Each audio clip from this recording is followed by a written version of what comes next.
Have you ever wondered where the flowers go when the weather is dry and the sky is clear?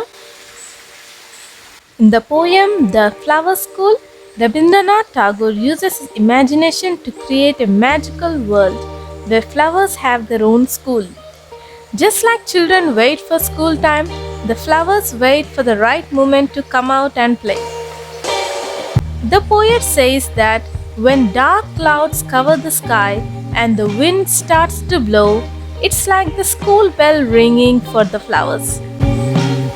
That's when the flowers begin to appear. They come out from their hidden places just like children running out to school when the holidays are over. The poet imagines this as the perfect time for the flower school to begin. The flowers don't just stand still, they dance in the wind and enjoy the rain. The poet describes how they swing their heads and move joyfully, just like children playing in the rain during a school break.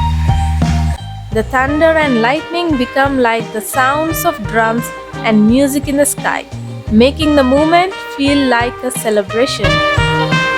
Tagore adds more fun to this idea by saying that maybe the flower school has a headmaster too.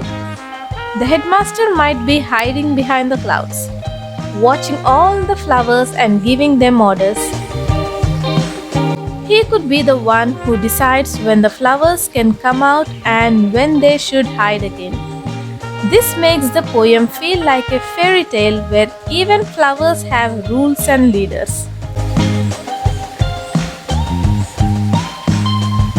On bright sunny days, when there are no clouds or wind, the flowers hide quietly. The poet thinks of this as their school holiday. Just like children stay home when school is off, the flowers rest and wait for the rainy days to return. This makes the flowers seem alive, with feelings and routines just like us. At the end of the poem, the poet shares a beautiful wish.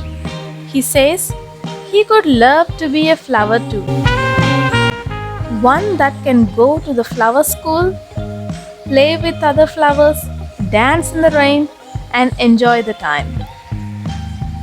This shows how much he loves nature and how he sees beauty in even the smallest things, like flowers swaying in the wind.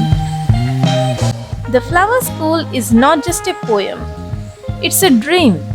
It turns nature into a story full of joy and imagination.